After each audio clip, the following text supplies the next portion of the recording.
अथ ब्रह्म विवर्त महापुराणे ब्रह्मखंडे चतुर्विंशो अध्याय। ब्रह्मा जी का नारद को गृहस्थ धर्म का महत्व बताते हुए विवाह के लिए राजी करना और नारद का पिता की आज्ञा ले शिवलोक को जाना। सौती कहते हैं, नारद को इस प्रकार जाते देख ब्रह्मा जी उदास हो गए और इस प्रकार बोले। ब्रह्मा जी ने कहा, अच्छी बात है बेटा, तुम तपस्या के लिए जाओ। अब संसार की सृष्टि करने से मेरा अभी क्या प्रयोजन है। मैं सर्वेश्वर श्री कृष्ण के जानने के लिए गोलोक को जाऊंगा। सनक, सनंदन, सनातन तथा चौथा बेटा सनत कुमार, ये चारों बैरागी हैं। यति, हंसी, आरुणि, बूढ़ू तथा पंचसी के सब पुत्र तपस्वी हो गए। फिर संसार की रचना से मेरा क्या प्रयोजन।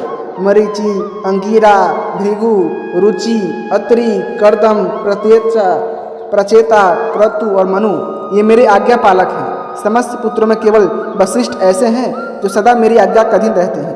उपर्युक्त पुत्रों के सिवा अन्य सब के सब अविवेकी तथा मेरी आज्ञा से बाहर हैं।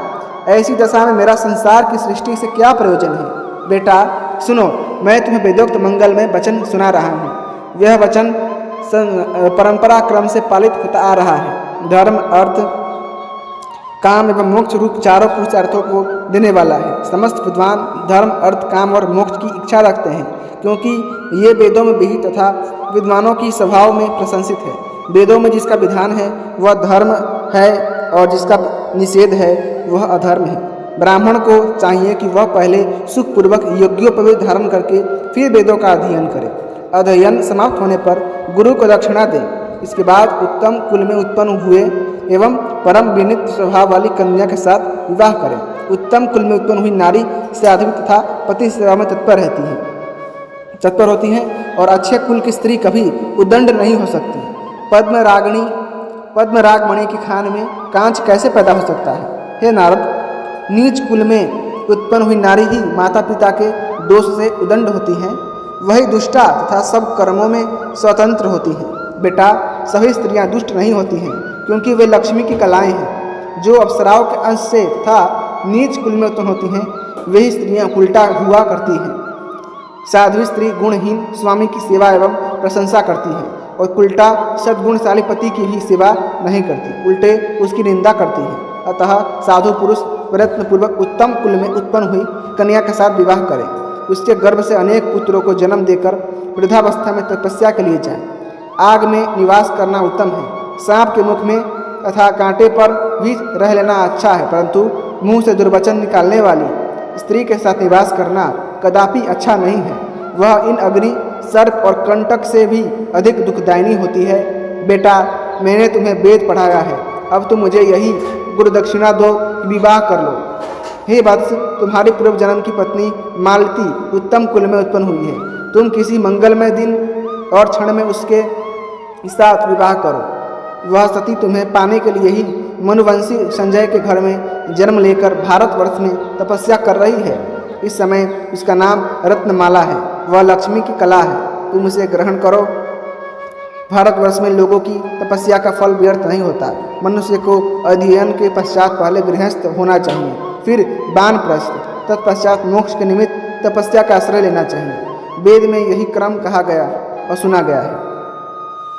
श्रुति में यह भी सुना गया है कि वैष्णवों के लिए श्रीहरि की पूजा ही तपस्या है। तुम वैष्णव हो, अतः घर में रहो और श्री कृष्ण चरणों की अर्चना करो। बेटा, जिसके भीतर और बाहर श्रीहरि ही विद्यमान है, उसे तपस्या से क्या लेना है। जिसके बाहर और भीतर श्रीहरि नहीं है, अर्थात जो श्रीहरि को अपने बाहर और भीतर व्याप्त नहीं देखता, उससे भी व्यर्थ की तपस्या से क्या लेना देना है। तपस्या के द्वारा श्रीहरि की ही आराधना की जाती है, दूसरा कोई आराध्य नहीं है। बेटा, जहाँ तहाँ कहीं भी रहकर की हुई श्री कृष्ण की सेवा सर्वोत्तम तप है। अतः तुम मेरे कहने से ही घर में रहकर श्री हरि का भजन करो। हे मुनिश्रेष्ठ, गृहस्थ बनो, क्योंकि गृहस्थों को सदा ही सुख मिलता है। पत्नी के परिग्रह का प्रयोजन है पुत्र की प्राप्ति, क्योंकि पुत्र सैकड़ों प्राण बल्लभा पत्नियों से भी अधिक प्रिय होता है। पुत्र से बढ़कर कोई बंधु नहीं है तथा पुत्र से बढ़कर कोई प्रिय नहीं है। सबसे जितने की इच्छा करें, एकमात्र पुत्र से ही पराजय की कामना करें। कोई भी प्रिय पदार्थ अपने लिए नहीं बल्कि पुत्र के लिए रखा जाता है, इसलिए भी पुत्र प्रिय होता है। अतः प्रियतम पुत्र को अपना श्रेष्ठ धन सौंप देना चाहिए। हे सौनक, ऐसा कहकर ब्रह्मा जी चुप हो गए।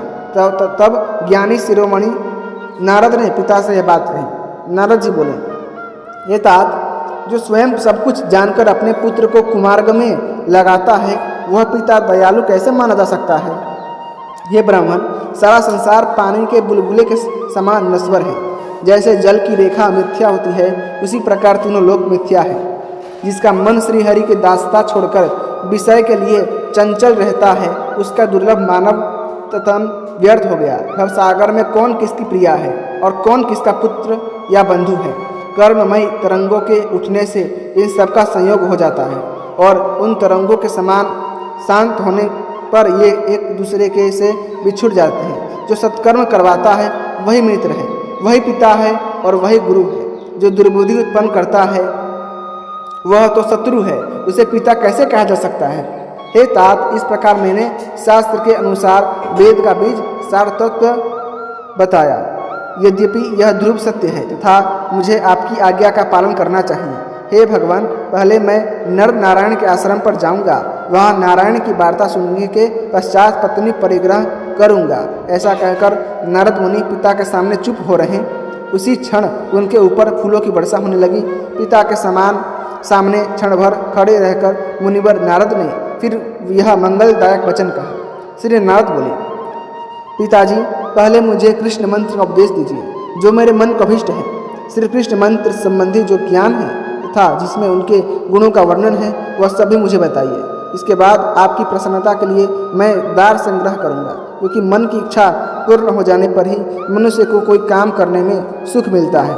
नारद की यह बात सुनकर ज्ञान वेताओं में श्रेष्ठ कमल जन्मा ब्रह्मा जी बड़े प्रसन्न हुए और अपने पुत्र से फिर इस प्रकार बोले। ब्रह्मा जी ने कहा, ये वत्स, भगवान शंकर तुम्हारे पूर्व जन्म के गुरु हैं और हमारे भी पुरातन गुरु हैं। अतः तुम उन्हीं ज्ञानियों के गुरु कल्याणदाता शांत स्वरूप शिव के पास जाओ। वही उन पुरातन गुरु से भगवान मंत्र का ज्ञान प्राप्त करके नारायण की कथा वार्ता सुनो और शीघ्र ही मेरे घर लौट आओ। शौनक, ऐसा कहकर तीनों लोगों का धारण पोषण करने वाले ब्रह्मा जी चुप हो गए और नारद मुनि पिता को भक्तिभाव से प्रणाम करके शिवलोक को चले गए।